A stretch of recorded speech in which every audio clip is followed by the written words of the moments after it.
السلام عليكم ورحمة الله.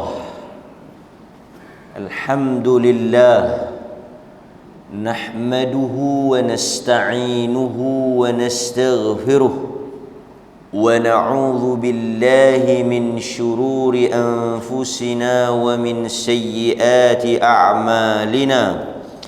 من يهده الله فلا مضل له ومن يضلله فلا هادي له.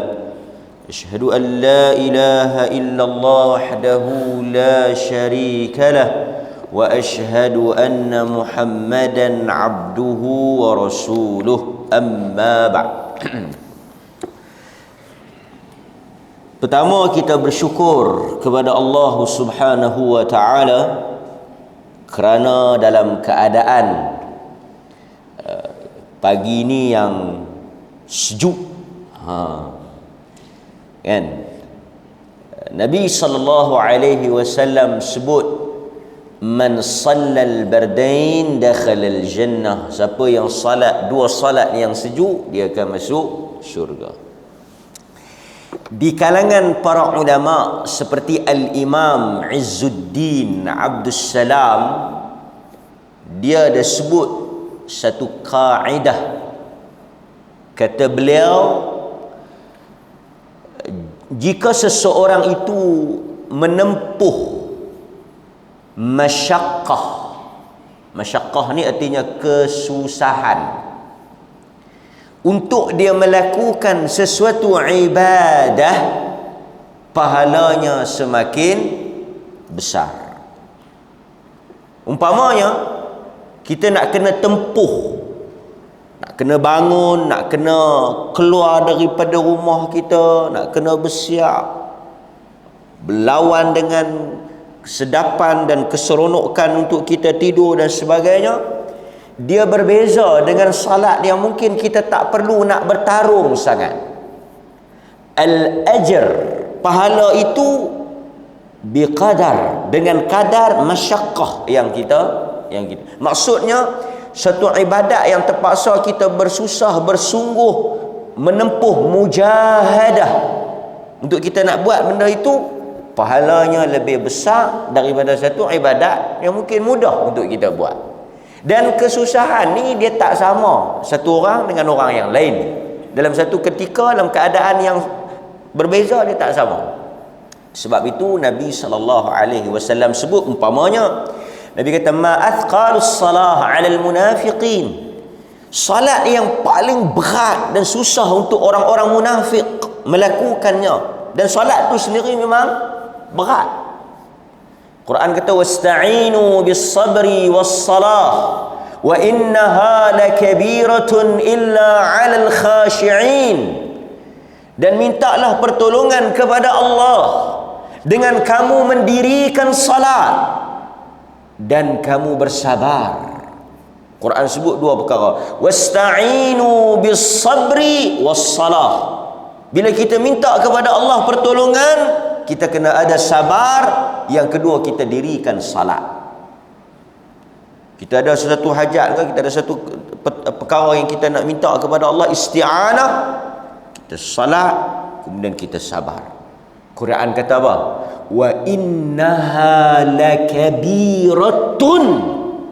Sesungguhnya salat itu ialah suatu benda yang berat.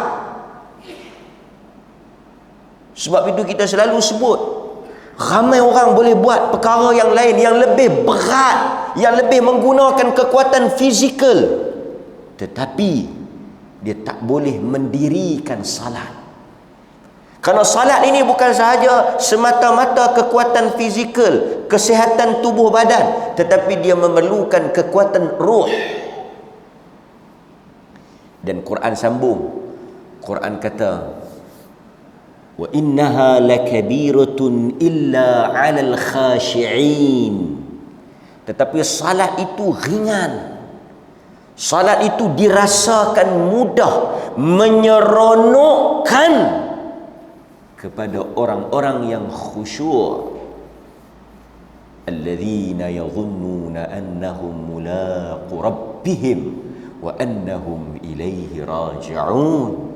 Orang-orang yang dia yakin, tuan-tuan, yang bangkit pada hari ini adalah orang-orang yang yakin bahawa akhirnya mulaqu rabbihim, kita akan bertemu dengan Tuhan kita.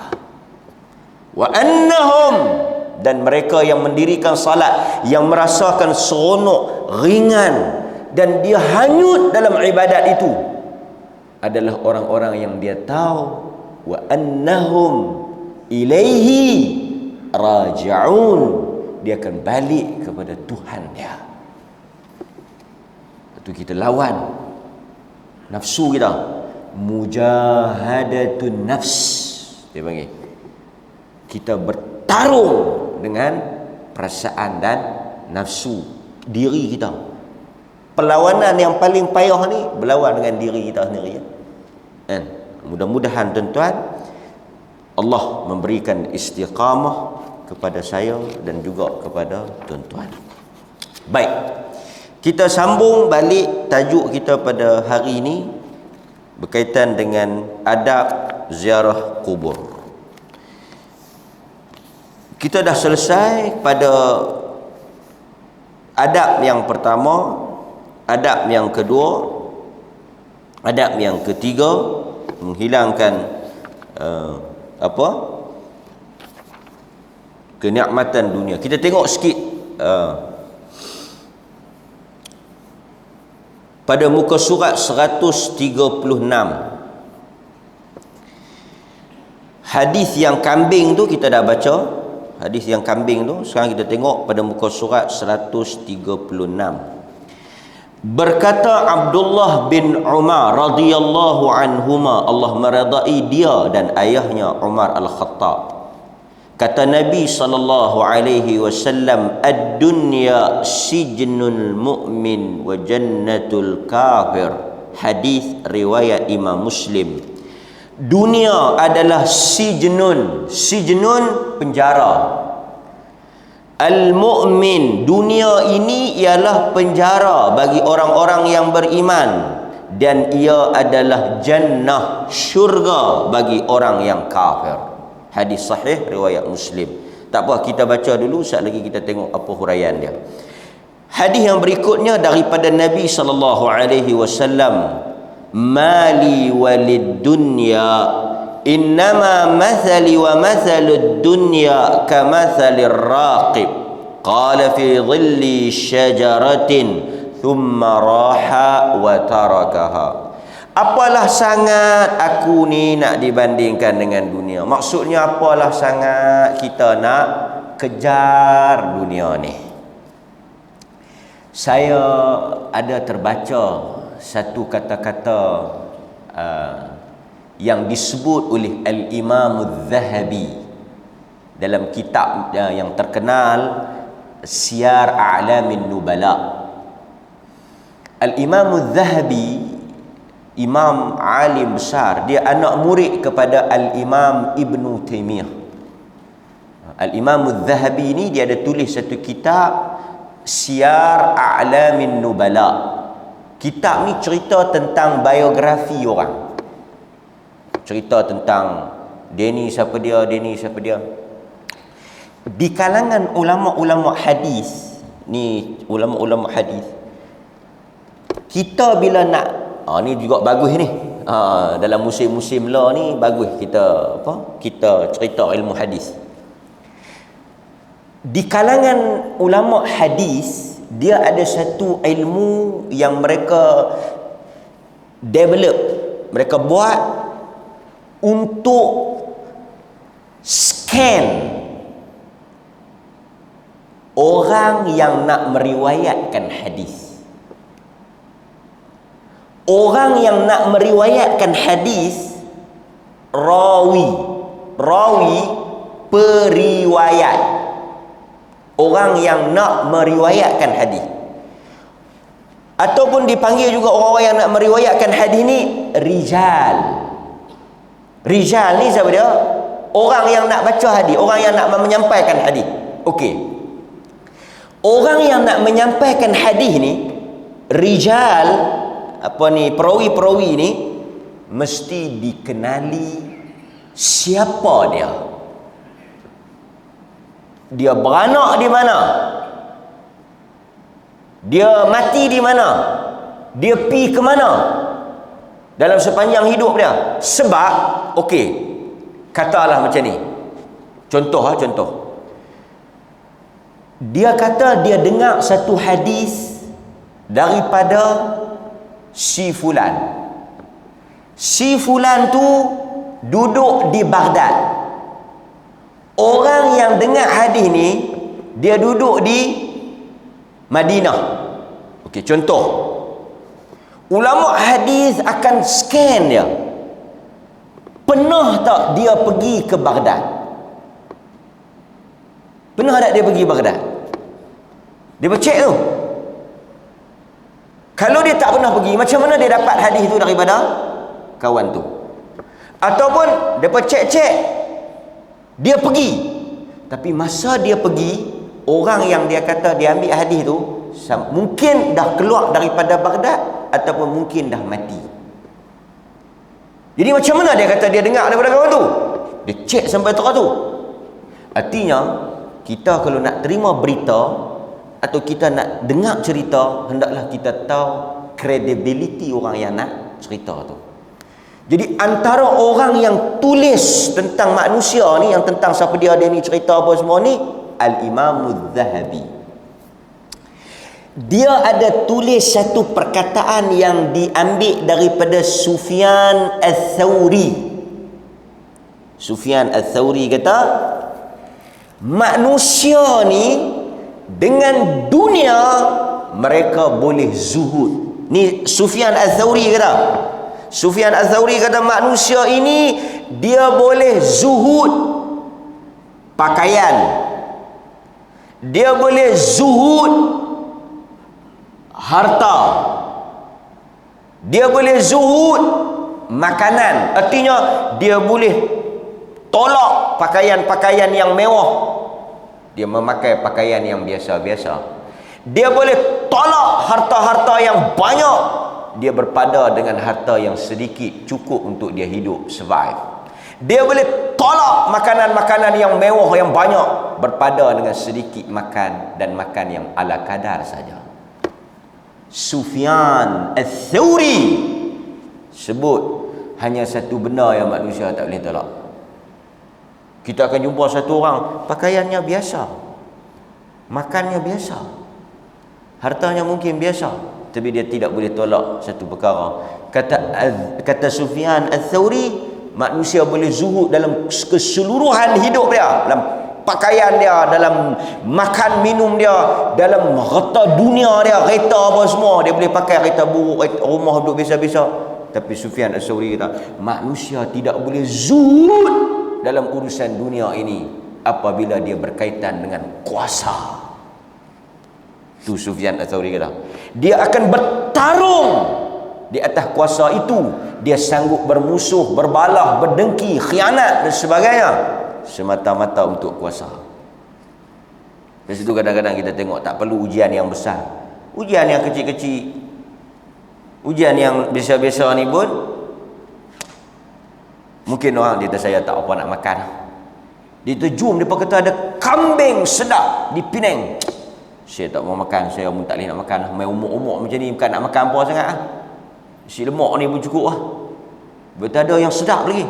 Boleh lah nak alah perut bagi tak lapar lah. Baju pun ingat bila lah beli baju baru tuan-tuan. Tuan-tuan lah bila beli baju baru. Ingat sebelum Covid lagi Allah. Covid itu dah tak boleh keluar beli baju. Saya pun tak tahu baju ni anak beli kalau saya tak beli lah. Yang lain kereta apa?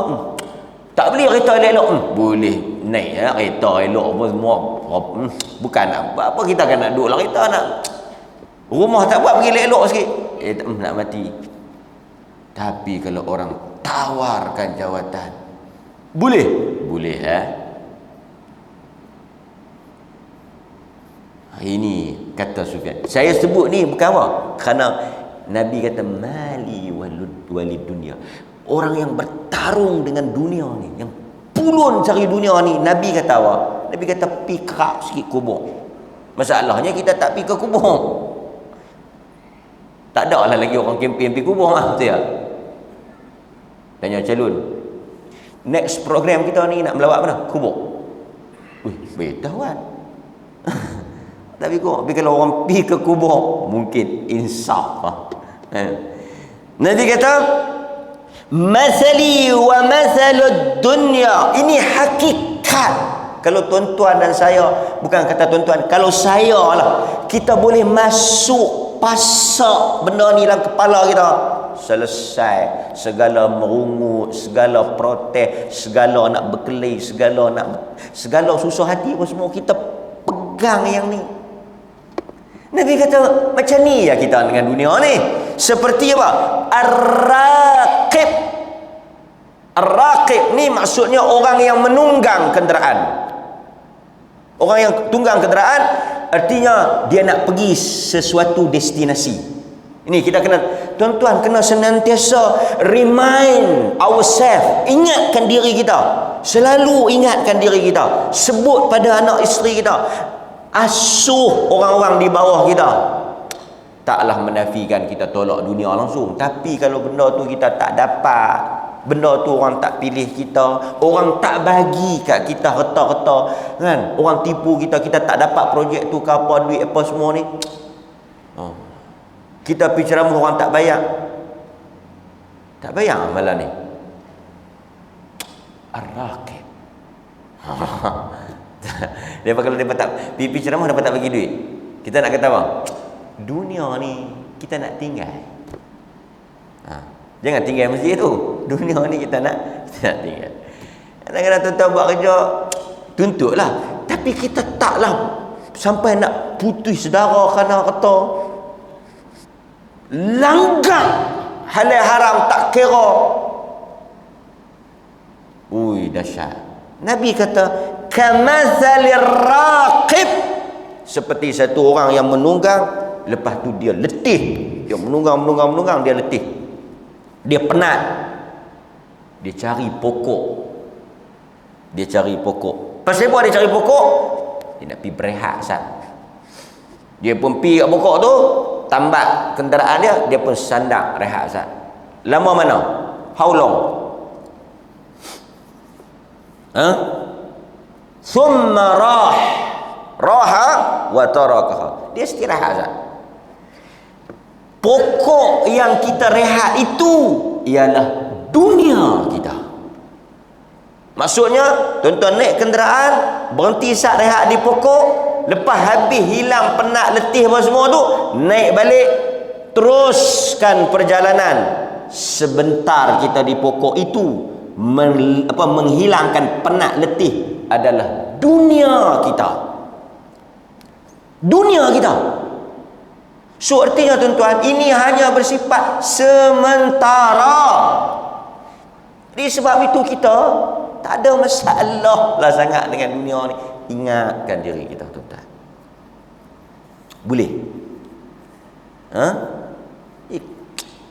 Mudah-mudahan Allah Ta'ala rahmat kita insya-Allah. Baik. Okey. Hadis yang diriwayatkan oleh Imam Ahmad. Kemudian tuan-tuan hadirin mukminin, penulis dia bawa firman Allah dalam surah An-Nahl ayat yang ke-16, ayat 96, surah yang ke-16. Ma 'indakum yanfad wa ma 'indallahi baq. Sebenarnya apa yang ada di sisi kamu akan binasa. Nampak? Dan apa yang ada di sisi Allah tak kekal. Allah nak bagi tahu apa? Semua yang ada di sisi kita ini akan musnah. Lepas itu Nabi pernah tanya sahabat, apa harta yang benar di sisi kamu? Pakaian kamu akan. Nabi kata apa yang kamu pakai kita akan, apa yang kita pakai ni akan lusuh. Makanan yang kita beli tuan-tuan akan menjadi buangan. Makan yang tuan-tuan makan, yang tuan-tuan beli mahal macam mana pun, akhirnya akan jadi buangan. Ada kita pun kadang-kadang melawak ada sahabat-sahabat kita dia melawak. Dia kata apa? Bila kita makan benda mahal ni, kita sayang nak buang. Tuan-tuan ada perasaan tu?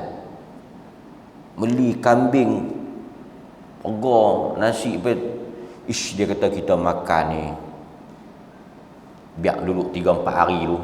Mahal sayang. Ish. Tak tahu. Jadi penyakit pula. Habaq ya. Akhirnya tuan-tuan nampak tak?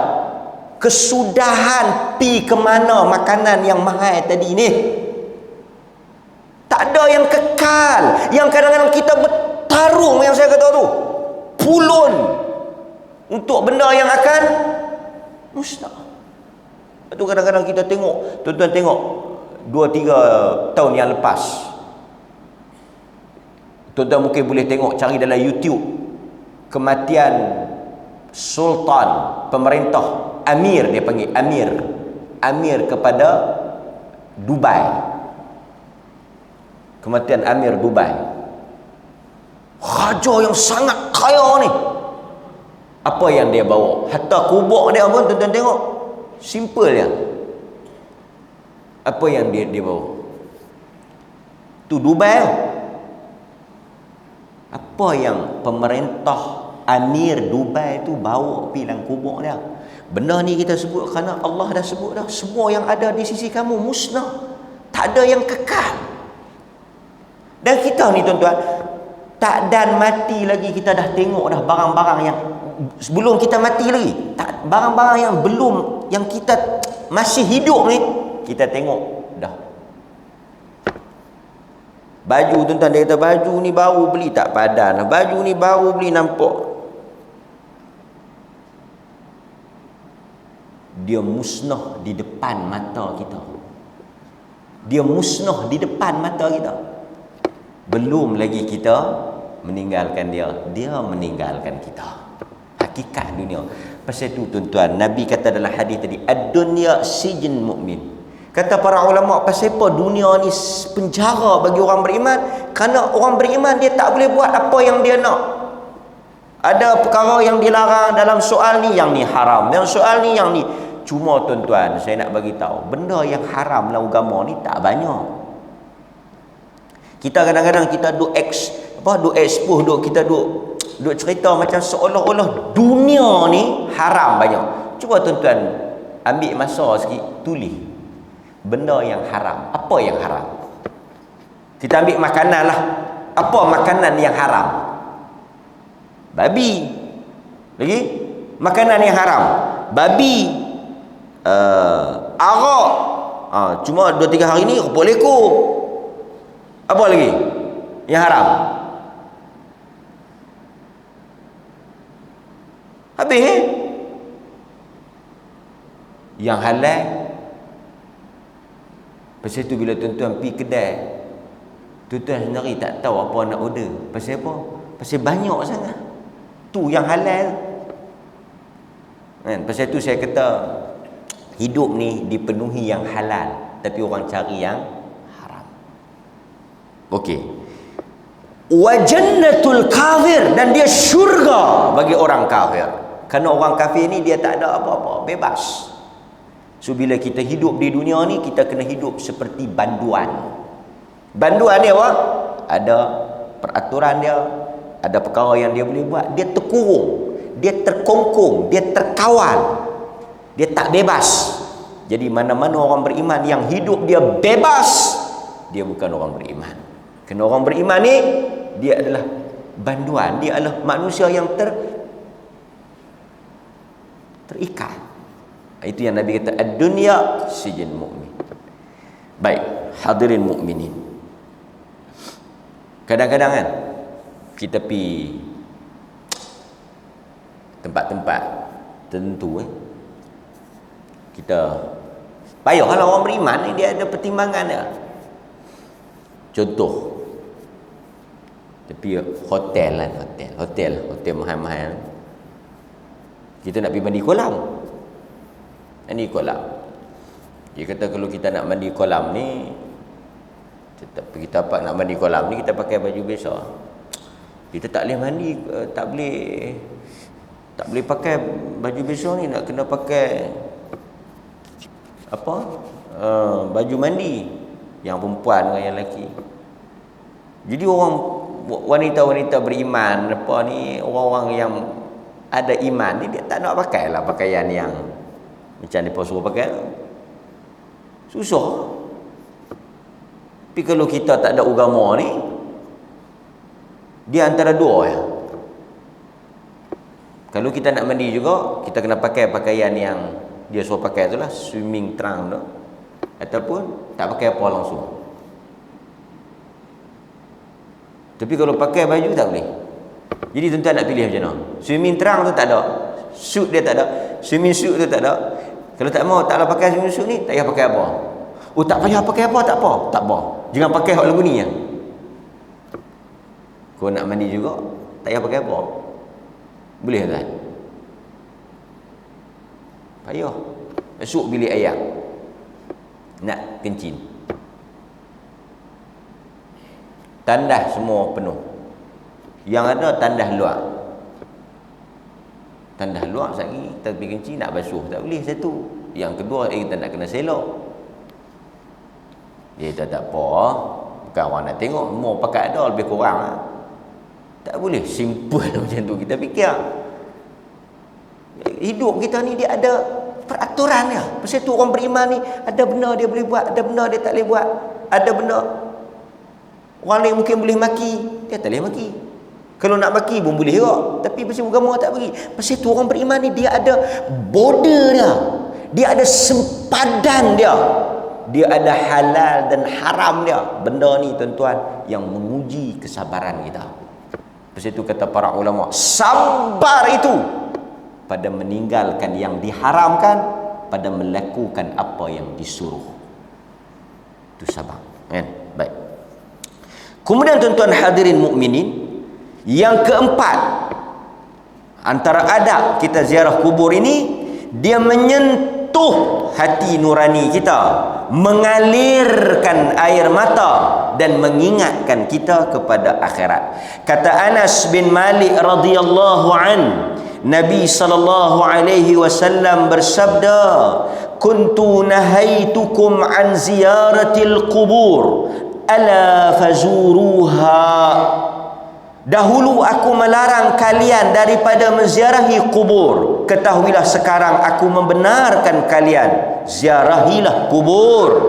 Kerana sesungguhnya fa innaha turiqul qalb, dia melembutkan hati. Ar-riqaq, satu benda dalam hidup kita ni tuan-tuan, para ulama ada tulis bab dia panggil ar-riqaq, yakni bab melembutkan hati, bab benda-benda yang menyentuh hati.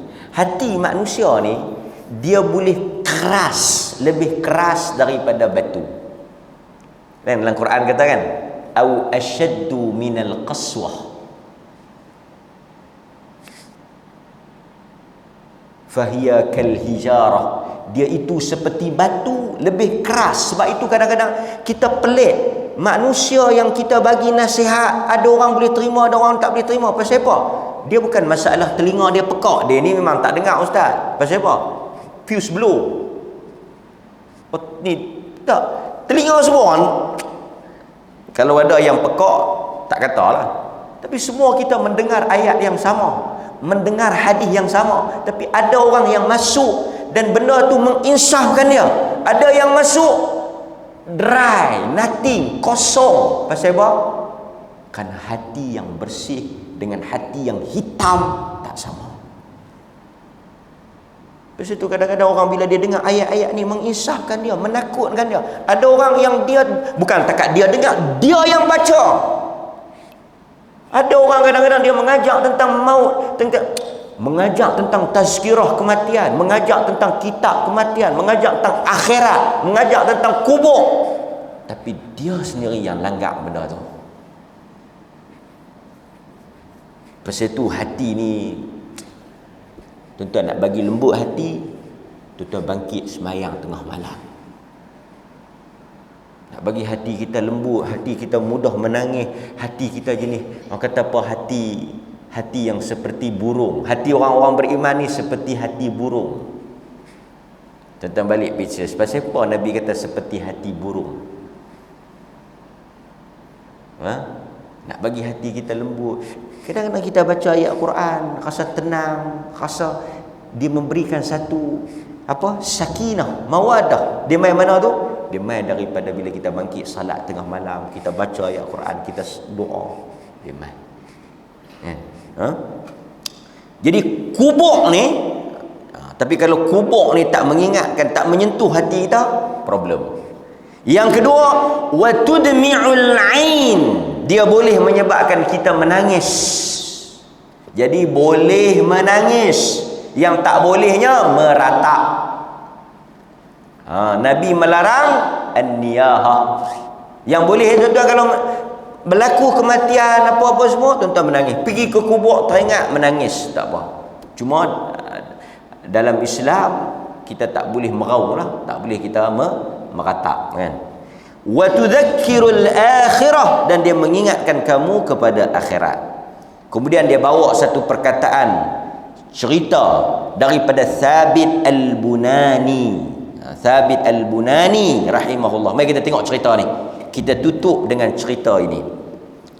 Pada satu masa, kata Thabit Al-Bunani, kami menyaksikan satu jenazah. Kita ringkaskan terus.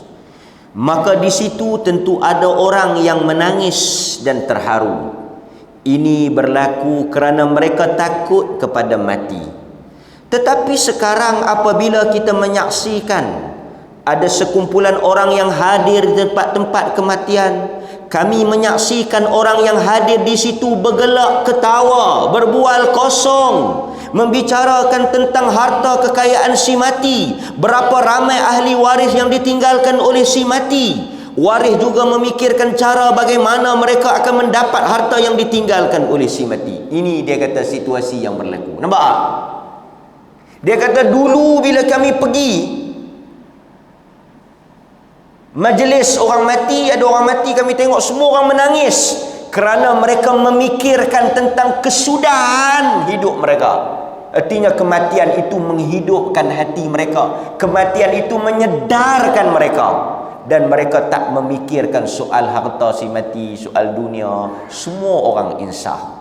Tapi dia kata sekarang kalau kita pergi rumah orang mati, orang duk sembang kosong, orang duk bergelak ketawa, seolah-olah itu tak ada apa-apa. Ni orang mati, bukan orang sambut bersedih. Thabit Al-Bunani ni bukan zaman kita ni, zaman lama. Dia kata masa tu bergelak ketawa, sembang kosong. Lepas tu isu yang paling utama ni, harta si mati. Artinya semua itu berkait dengan apa? Dunia. Langsung kematian itu. Bahkan sebahagian orang bila mati, makan apa? Duk fikir nak makan apa. Mati jadi bisnes, hantar package. Macam selalu kita sebut, mati jadi bisnes yang menguntungkan. Kalau tak ada orang mati, susah hati dah. Nak makan apa? Berapa hari nak makan? Pasal itu catering pun tak bergantung dah kepada majlis orang kahwin. Jarang sangat orang kahwin. Tuan-tuan tahu tak? Tahu tak? Depan pejabat bangunan persekutuan ataupun bangunan persekutuan, perasan tak? LHDN, pejabat LHDN tahu tak? Pejabat BRIM. Pejabat BRIM. Sebelah pejabat BRIM tu tahu tak Tok Kong apa? Guanam tu. Guanam tu tahu Tok Kong apa? Itu Tok Kong mati. Tok Kong mati. Tok Kong mati lah, Tok Kong mati. Tok Kong mati ni saya pun tak tahu lah, saya pun tak ada nak pergi study lagi. Tok Kong mati ni, jadi mana-mana orang yang mati, Cina ke Buddha lah, dia akan pergi ke situ. Situ bukan Tok Kong semayang. Mereka tak pergi semayang situ. Situ untuk pergi bawa orang mati beberapa hari lah. Saya dipahamkan based on duit. Makna kalau kawan tu kaya, mungkin dia boleh check in lama lah. Check in. Jadi macam kalau tuan-tuan duit banyak, mungkin check in 7 hari. Lepas tu dia punya persiapan pun, dia punya decoration, menu, sambutan, pengisian, segala karaoke, hadiah, makan apa semua ni, ikutlah. Kalau lagi kaya, lagi ramai, lagi sakan, lagi meriah, lagi syok. Tak apalah, itu agama dia. Mana kalau kita pintu gerbang pun tak ada, sunyi, orang pun tak ramai, nampak tak meriah, mungkin tak apa ada duit. Mungkinlah. Tapi kalau tak saka ni, mungkin orang kaya. Kita apa lebih kurang macam tu lah. Sebahagian nak jadi macam tu, duk jadi majlis mati ni pun kalau lagi kaya, lagi besar, lagi puluh orang nak pi. Ni kita kena pi ni. Mayang mungkin 50. Kan? Mungkin kalau mati 3-4 orang, mati orang kaya pakat pi orang kaya tu. Bayar lagi mahal, makan lagi sedap. Toh silap hari bulan catering pula. Catering pula tunggu orang mati lah. Boleh hantar package. Nak ambil lok sejenis ke, lok 2 jenis ke. Akhirnya dia jadi meneka. Saya dapat cerita ni bukan 1-2 cerita, banyak cerita. Berebut atas kubur, sebelum atas kubur, berebut ni projek nak mengaji atas kubur. Ahli keluarga panggil tak mesyuarat, yang pok menakan panggil tahfiz lain, yang waris ni panggil tahfiz lain. Saya tak tahulah yang pakat berebut nak panggil ni, mungkin ada kamsin ke, orang tahu kata kamsin, mungkin ada kamsin kat atas tu lah. Bila mai 3-4 band, nak bayar siapa? Ni bukan cerita reka, bukan orang create, bukan orang buat-buat nak bagi nampak teruk. Memang realiti. Betul, siapa nak bayar ni? Kami pun mai dah. Pakat mai. Itulah orang kata sebelum mai, buka tender dulu. Minta sebut harga, buat elok-elok. Nak buat bagi elok, minta sebut harga. Ni kami ada mati seorang, boleh hantar sebut harga. Telefon 3-4 tahfiz, suruh hantar sebut harga. Lepas tu kita ahli keluarga mesyuarat tengok tahfiz tu hantar apa? 15,000, siap dengan baca mengaji apa semua, meratik tahlil. Tahfiz ni 3,000. Okey, tengok. Bincanglah, ada jawatan kuasa apa, sebut harga. Buat pilihan. Buat bagi teratur eloklah. Okey, lepas kami mesyuarat apa semua, tengok mahal pun sangat ada, murah pun sangat ada. Jadi kami sepakat memilih tahfiz inilah untuk menguruskan. Senang. Kita tok bagi kerja buat begitu. Kalau nak bagi mudah lepas ni, minta senarai, hantar sebut harga tu. Janganlah hantar harga saja, habaqlah. Jangan hantar harga lamsam 3,000, 5,000 macam tu. Tulis 3,000 ni merangkumi apa? Baca Quran berapa hari, meratik berapa hari, lepas tu doa berapa hari, semayang berapa hari, semayang hadiah ke? Semayang hadiah ada lah ni, semayang hadiah. Ataupun semayang hadiah ni mungkin boleh add on. Tak add on. Package ni dia ada package yang asas, lepas tu kita boleh tambah pula ke atas. Kan? Jadi kalau tuan-tuan nak ambil package asas 3,000. Kalau nak tambah add on semayang hadiah, puasa hadiah, apa hadiah-hadiah banyak sikit, kena tambah lain. Ikut kemampuan lah. Takkanlah tuan-tuan nak kambuh lagu kucing mati, pi kambuh-kambuh tanam balik lagu tu, tak ada nak baca-baca apa. Kan? Tak sayang kakak si mati. Bukan nak buat selalu, bagi pilah 3-4 ribu kan. Betul? Balik pergi fikir tengok. Pagi ni tak ada buat apa selain daripada berkempen, fikir cerita ni. Tidak ada seorang pun yang mahu memikirkan tentang dirinya. Dia kata, Sabit Al-Bunani kata, siapa pun tak fikir bila tengok si mati. Tuan-tuan, bila tuan-tuan tengok si mati, selain daripada tuan-tuan fikir tentang si mati, tuan-tuan juga kena fikir tentang diri si mati. Itu tujuan kita pergi tengok dia tu. Dia tu dah selesai dah. Dia tu dah tutup dah cerita dia. Kita ni yang nak tutup cerita ni. Pasal tu dia kata, bilakah dia ni, dia suruh kita fikir masa kita pi tu. Pasal tu Nabi suruh kita wattaba'ul janais dalam riwayat Muslim. Pi tengok orang yang mati. Dia suruh kita fikir bilakah dia akan mati, bilakah dia akan diletakkan di dalam keranda seperti mana si mati itu diletakkan, bagaimana dia akan diusung seperti mana si mati itu diusung. Tidak ada sebab mengapa seseorang itu tidak dapat mengambil pengajaran daripada semua ini. Jawapannya, kalau pi tak rasa apa, pi tu tak mengisafkan, pi tu macam pi nak, pi tu macam pi pasar raya, tak ada beza. Kata Sabit Al-Bunani, itu semua kerana hati telah menjadi keras seperti batu disebabkan oleh maksiat dan dosa. Hadirin mukminin, kita memohon kepada Allah Ta'ala agar menyedarkan kita daripada kelalaian ini. Mudah-mudahan tuan-tuan, apa yang disebut oleh Thabit Al-Bunani dapat memberikan pengajaran dan keinsafan kepada kita. Dan insya-Allah kita akan sambung dalam kuliah yang akan datang kesan ataupun adab daripada kita menziarahi kubur. Sallallahu ala nabiyina Muhammad wa ala alihi wa sahbihi wasallam. Walhamdulillahirabbil alamin. Assalamualaikum warahmatullahi wabarakatuh.